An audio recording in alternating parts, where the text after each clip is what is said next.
म्हणजेच assertive sentence. आणि exclamatory sentence म्हणजे काय? सगळ्यात सोपं ओळखण्यासाठी वाक्याच्या शेवटी जे येतं ते काय येतं? उद्गारवाचक चिन्ह. मग आता आपल्याला ॲसर्टिव्ह मधून एक्सक्लेमेटरी करायचे. आता ह्याच्यामध्ये प्रश्न कसा येतो? कधी कधी एक्सक्लेमेटरीचं ॲसर्टिव्ह करायला विचारलं जातं किंवा ॲसर्टिव्हचं एक्सक्लेमेटरी, हा प्रश्न पण येतो. मग ह्यामध्ये सगळ्यात पहिल्यांदा वाक्य वाचायचं. पहिलं वाक्य काय?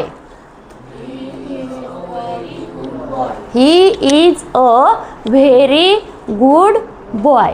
आता जेव्हा आपण ॲसर्टिव्हचं एक्सक्लेमेटरी सेंटेन्स करतो तेव्हा सगळ्यात पहिला नियम आहे वाक्याची सुरुवात करायची कशाने?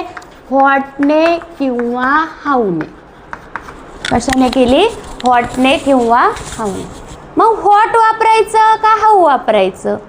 जर वाक्यामध्ये ए किंवा ॲन ही उपपदे आलेली असते, आर्टिकल्स, जर वाक्यामध्ये, आणि ही कुठे येतात? व्हेरीच्या अलीकडे मोस्ट ऑफ द.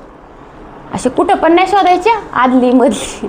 आपल्याला ए किंवा ॲन हे आर्टिकल पाहिजे, शब्दामधला ए किंवा ॲन नकोय. मग जर वाक्यामध्ये ए किंवा ॲन हे आर्टिकल आले असेल तर वाक्याची सुरुवात करायची व्हॉटने. कशाने करायची? नाहीतर हाऊने. ठीक आहे. आता सांगा ह्या वाक्याची सुरुवात कशाने होणार? व्हॉटने का हाऊने? कशाने? का? काय आलंय? ए आलंय, म्हणजे वाक्याची सुरुवात कशाने झाली? व्हॉटने. ठीक आहे. त्यानंतर वाक्याचा शेवटचा भाग. वाक्याचा शेवटचा भाग म्हणजे काय? व्हेरीच्या पुढं. आता व्हेरीच्या पुढं काय? गुड बॉय, बरोबर. आणि व्हेरीच्या अलीकडं काय? हे आर्टिकल आहे. म्हणजे आर्टिकल आणि जो शेवटचा भाग किंवा व्हेरीच्या नंतरचा भाग आहे तो लिहायचा. म्हणजे काय आला? व्हॉट अ गुड बॉय लिहिलं. त्यानंतर उरलेला वाक्याचा पहिला भाग. पहिला भाग कोणता? ही आणि इज. उरलेला सगळं लिहायचं जो काही पहिला भाग उरतो.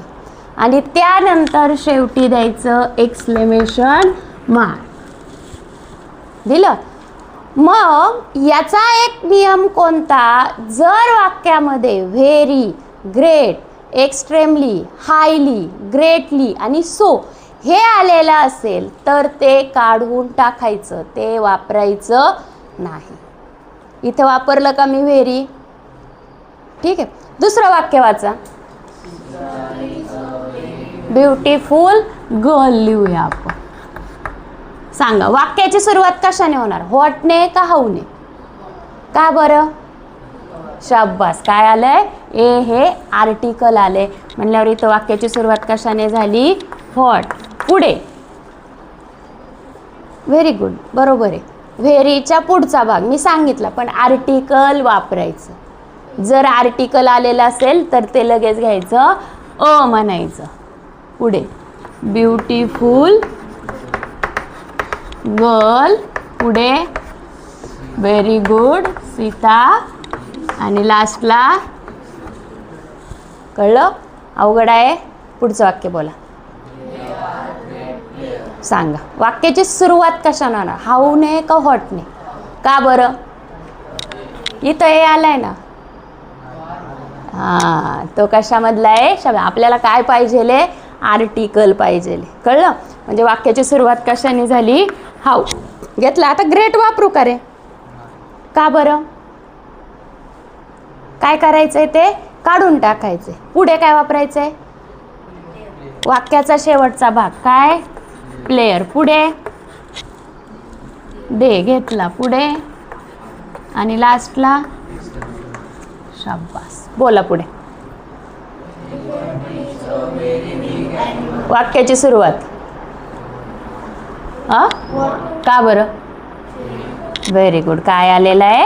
ए आलाय म्हटल्यावर व्हॉट. पुढे गुड. अ. पुढे शाबास. बी. ॲनिमल, पुढे एलिफंट,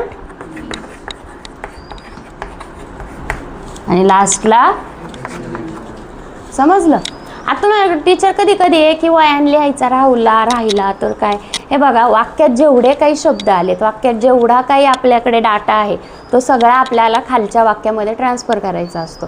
आणि आता मोस्टपैकी तुम्हाला जे वाक्य येतात ते काय येतात, वरती असतात आणि खाली 4 ऑप्शन असतात. त्याच्यामध्ये ह्या मिस्टेक्स होत नाही, तिथं तुम्ही बरोबर करून घेता. पण जेव्हा तुम्हाला वाक्य बनवायला लावलं जातं किंवा ते तुम्हाला बनवायचं असतं तेव्हा तुम्हाला या छोट्या छोट्या गोष्टी लक्षात घेणं गरजेचं असतं. व्हेरी, ग्रेट, एक्स्ट्रीमली, हायली हे जे आहे ते एखाद्या गोष्टीची भव्यता दाखवतात. म्हणजे एखादी गोष्ट आहे त्याच्यापेक्षा जास्त. हुशार आहेस, नॉर्मल आपल्याला कळतं आहे की हुशार आहे, पण हां अति हुशार आहे म्हणजे आपण काय करतो, त्या जो आपला विशेषण आहे किंवा जे आपण शब्द बोलतो त्याची म्हणजे भव्यता दाखवतो. कळलं. भीती वाटली, खूप भीती वाटली. भीती वाटली नॉर्मल आहे. भीती वाटली म्हणजे आम्हाला पण कळतं भीती वाटली, पण खूप वाटली मग काय येते, वाक्यातला जो सिरियसनेस पण आहे तो काय होतो, अजून दाखवला जातो. जेव्हा तुम्ही वाक्य एक्सक्लेमेटरी सेंटेन्समध्ये करता तेव्हा जे हाऊ आणि व्हॉट आहे हे ऑलरेडी एक्स्ट्रीम या अर्थानेच आहे. त्याच्यामुळे एका वाक्यात 2 शब्द त्या पद्धतीचे आपण वापरू शकत नाही. मग ह्याचा जो पहिला नियम आहे कशाचा, ॲसर्टिव्ह टू एक्सक्लेमेटरी सेंटेन्सचा, हा काय झाला, मग वाक्याची सुरुवात कशाने करायची तर आपल्याला व्हॉटने किंवा हाऊने करायची. जर वाक्यामध्ये ए किंवा ॲन हे आर्टिकल्स म्हणजेच उपपदे आलेले असतील तर वाक्याची सुरुवात कशाने करतो आपण, व्हॉटने करतो, अन्यथा हाऊने करायची. ठीक आहे. त्यानंतर वाक्याचा शेवटचा भाग म्हणजेच कसला, डोक्यात लक्षात ठेवायचे, व्हेरीच्या पुढे. मग तो किती का मोठा असे ना किंवा एकच शब्द असे ना आपल्याला घेणं देणं आहे का, आपला नियम काय सांगतोय, वाक्याचा शेवटचा भाग आपल्याला घ्यायचा. म्हणजेच लक्षात ठेवण्यासाठी व्हेरीच्या पुढचा भाग घेतला. Very, great, extremely, highly, so ह्यांसारखे शब्द काढून टाकायचे. 5 शब्द मी पटकन बोलून जाते. Very, great, extremely, highly, so आणि यामध्ये ग्रेटली पण तुम्ही घेऊ शकता. हे शब्द काढून टाकायचे. त्याच्यानंतर पुढे वाक्याचा पहिला उरलेला भाग ॲज इट इज जशी रचना आहे तसा उचलायचा आणि खाली टाकायचा. म्हणजे सब्जेक्ट टू बीचं रूप काय असेल, ॲटलिस्ट 2च येतात. आणि त्यानंतर एक्सक्लेमेशन मार्क द्यायला विसरायचं नाही. समजलं. कोणाला काय प्रॉब्लेम नक्की